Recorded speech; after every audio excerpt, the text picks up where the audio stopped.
샬롬 여러분, 오늘 GOD 본문은요, 긴 기다림 끝에 드디어 이삭을 얻게 된 아브라함을 하나님이 시험하시는 것으로 시작됩니다. 하나님께서는 아브라함의 하나밖에 없는 아들 이삭을 바치라는 명령을 하십니다. 이삭이 하나님께서 약속하셨던 자녀였음에도 이삭의 희생을 명령하시는 하나님이 이해되지 않고 또 그 귀한 아들을 바치라는 하나님이 원망스러울 법한데 아브라함은 이때에도 그 명령에 순종합니다. 아들과 함께 모리아산으로 향하는 그 3일의 여정 동안 아브라함은 도대체 어떤 마음이었을까요? 이삭이 제물로 바칠 어린 양은 어디에 있냐고 물을 때 아브라함의 마음은 괴로웠을 테지만 그는 묵묵히 모리아산을 올라 제단을 쌓았습니다. 누군가는 이런 아브라함의 모습을 보면서 참 매정하고 이해할 수 없다. 그러고도 아브라함이 참된 아버지라고 말할 수 있냐? 라고 말을 할 수 있겠죠. 또 이런 명령을 하신 하나님도 어떻게 어린 자녀를 바치라고 할 수 있냐? 너무 잔인하다 라고 말할지 모릅니다. 이삭을 바치면 하나님께서 아브라함과 맺으신 약속도 깨지는 건데 왜 이런 일을 명하셨는지 의아해하는 사람도 있겠죠. 하지만 아브라함에게는 한 가지 확신이 있었어요. 바로 하나님이 선하시고 신실하신 분이라는 확신입니다.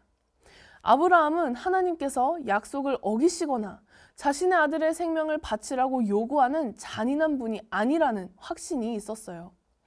혹시나 하나님께서 이삭의 생명을 정말로 취하시더라도 하나님께서 죽은 이삭을 능히 다시 살리셔서 약속을 이루실 것을 믿었습니다. 그리고 하나님께서는 아브라함의 믿음대로 이삭 대신 바칠 순양을 희생제물로 준비해 주셨죠. 우리는 자신의 아들마저도 하나님께 기꺼이 바치는 아브라함을 보면서 어떻게 저렇게까지 순종할 수 있을까? 이런 의문이 들기도 합니다. 그러나 아브라함이 이런 놀라운 순종을 보일 수 있었던 것은 아브라함 본인의 믿음이 완벽했기 때문이 아니라요. 아브라함은 그저 늘 선하시고 완전하신 하나님에 대한 확신이 있었기 때문에 그렇습니다.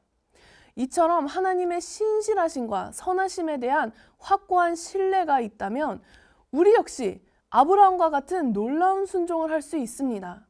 하나님께서 우리에게 무엇을 바라시던 우리가 순종할 때에 하나님께서는 반드시 필요한 것을 예비하시고 가장 선하고 좋은 길로 이끌어 주실 것이기 때문에 그렇습니다.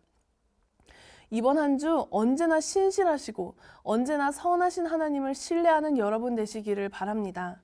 그래서 어떤 상황 속에서도 하나님께서 순종을 요구하실 때에 우리 모든 유젠 청소년 여러분이 아브라함의 믿음을 가지고 순종의 발걸음을 옮길 수 있기를 기도하고 축복합니다. 함께 기도하겠습니다.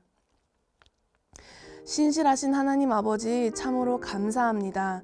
때로는 주님께서 우리에게 요구하시는 그 순종의 걸음이 이해되지 않을 때도 있고 참 원망스럽게 느껴질 때도 있지만 주님 그런 순간들마다 우리가 정말 하나님의 그 명령에 온전히 순종할 수 있기를 원합니다.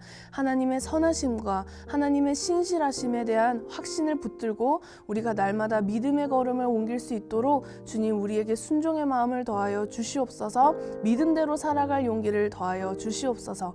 이 모든 것 예수 그리스도의 이름으로 기도드렸습니다. 아멘.